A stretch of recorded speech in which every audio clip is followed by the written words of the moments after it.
വ്രണങ്ങൾ, നീര്, പലവിധ ത്വക്ക് രോഗങ്ങൾ എന്നിവയ്ക്ക് ഫലപ്രദമായ മരുന്നാണ് ത്രിഫല. ത്രിഫല കൊണ്ടുള്ള ചികിത്സ കൊണ്ട് ഇത്തരം രോഗങ്ങൾ മാറിയ അനുഭവങ്ങൾ പലർക്കും പറയാനുണ്ട്. ഭാരതീയമായ ചികിത്സാ സമ്പ്രദായങ്ങളെല്ലാം പേരെടുത്തത് അനുഭവ സാക്ഷ്യം കൊണ്ടാണല്ലോ. കടുക്കയും നെല്ലിക്കയും താന്നിക്കയും ഇതിലെ മിക്കവാറും സാധനങ്ങളും വാങ്ങണത് തന്നെയാണ്. അതിൽ നെല്ലിക്ക മാത്രം ചിലപ്പോൾ ദുർലഭം നാട്ടിൻപുറത്ത് ആരെങ്കിലും ഉണക്കി വെച്ചിട്ടുള്ളതുണ്ടെങ്കിൽ കിട്ടും. മറ്റ് താന്നിക്കയും കടുക്കയും പീഡിയക്കാർ തരണ സാധനം ചാക്കുംപിടി മേടിക്കുന്ന വേണമെങ്കിൽ നാട്ടിൻപുറത്ത് ഉണ്ടാക്കാൻ ഞാൻ ഇവിടെ കുറേ കുഴിച്ചിട്ടൊക്കെ ഉണ്ട്. അത് കായുണ്ടായിട്ടൊന്നും ഇപ്പോൾ നമുക്ക് അതൊന്നും എപ്പോഴേക്കേ ആവുക അറിയില്ല, പറയാൻ സാധിക്കില്ല. സാധനം മരമ്പട നിൽക്കുന്നുണ്ട്, കടുക്ക ഉണ്ടായിട്ടുണ്ട്, നെല്ലിയുണ്ട്, താന്നിയുണ്ട്. അത് കിട്ടും. അല്ല, അത് നമ്മൾ നോക്കിയെടുക്കണം. അത് നോക്കിയെടുക്കണതിനനുസരിച്ചാണ് കിട്ടല്. അതിൻ്റെ ഇപ്പോൾ രസവീര്യങ്ങളെ നമുക്കറിയില്ലോ. കടക്ക, നെല്ലിക്ക, താന്നിക്ക എന്നൊക്കെ പറഞ്ഞാൽ അതിനെന്താ അതൊക്കെ അറിയില്ലോ. അതറിയുമ്പോൾ അതാത് നോക്കി അതിന് വല്ല കേടുണ്ടോ നോക്കി, വല്ല ഉറക്കുത്തോ അല്ലെങ്കിൽ പുഴുക്കേടോ പഴക്കോ അങ്ങനെ എന്തെങ്കിലും ഉണ്ടോ നോക്കി അതില്ലാത്തത് നോക്കിയെടുക്കണം. അത്രയും അതേ കുറിച്ചുള്ളൂ, വേറെ മാർഗ്ഗമൊന്നുമില്ല. നമ്മളിപ്പോൾ വേണ്ട സാധനങ്ങൾ മുഴുവൻ ഇവിടെ ഉണ്ടാവുമെന്ന് വിചാരിച്ചിരുന്നാൽ ഉണ്ടാക്കാൻ സാധിക്കില്ല, സംശയമില്ല. ഇതിപ്പോൾ നമ്മൾ നാടൻ കടുക്കയാണ്. നമ്മളിവിടെ നിന്ന് കുറച്ച് വലിപ്പം ഉണ്ടാവും. മറ്റേ പുറമേ നിന്ന് വരുന്ന കടുക്കയാണിത്. ഇത് വലിപ്പം കുറവ്, ഗുണത്തിൽ വ്യത്യാസം ഏകദേശം ഒരേപോലെ തന്നെ ആയിരിക്കും.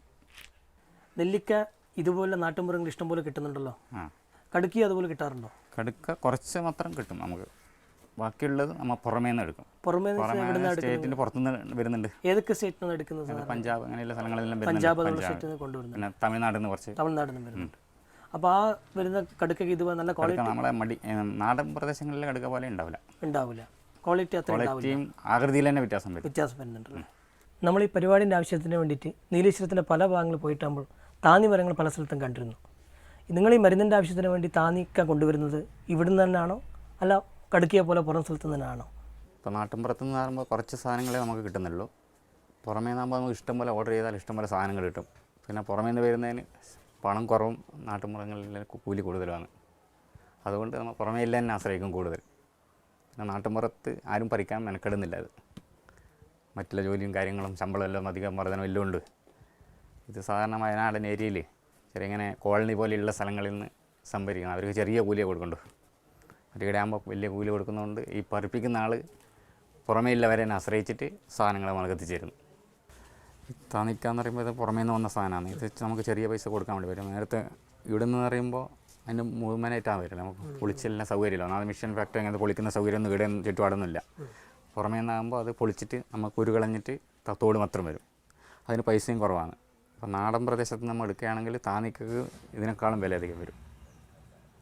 അതുകൊണ്ട് നമ്മൾ കൂടുതൽ മെച്ചം നമുക്ക് പുറമേ നിന്ന് എടുക്കുന്നതാണ്. അതുകൊണ്ട് നമ്മൾ പുറമേ തന്നെ ആശ്രയിക്കും കൂടുതൽ. ഇവിടെ നിന്ന് എടുക്കാൻ മെനക്കെടില്ല, കൂലി അധികം ഒന്നാമത്. സാധാരണ മരുന്നിന് കൂടുതൽ ഉപയോഗിക്കുന്നത് ഉണക്കനെല്ലിക്കാണല്ലോ. ഉണക്കനെല്ലിക്ക മാത്രമല്ല, പച്ചനെല്ലിക്ക ഉപയോഗിക്കും. ചില മരുന്നുകൾക്ക് പച്ചനെല്ലിക്ക, ചില മരുന്നുകൾക്ക് ഉണക്കനെല്ലിക്ക ഉപയോഗിക്കും. അപ്പോൾ ഈ നെല്ലിക്ക സാധാരണ പച്ചനെല്ലിക്ക കളക്ട് ചെയ്തിട്ട് നിങ്ങൾ ഉണക്കുന്നതാണോ അല്ല ഉണങ്ങിയ നെല്ലിക്കന് വാങ്ങിക്കുന്നതാണോ? സാധാരണ നെല്ലിക്ക പുറമേ നിന്ന് വാങ്ങുന്നതാണ്. മറ്റേ ഇവിടെ കളക്ട് ചെയ്യാൻ അത്ര ഉണ്ടാവില്ല, സാധനം ഉണ്ടാവില്ല.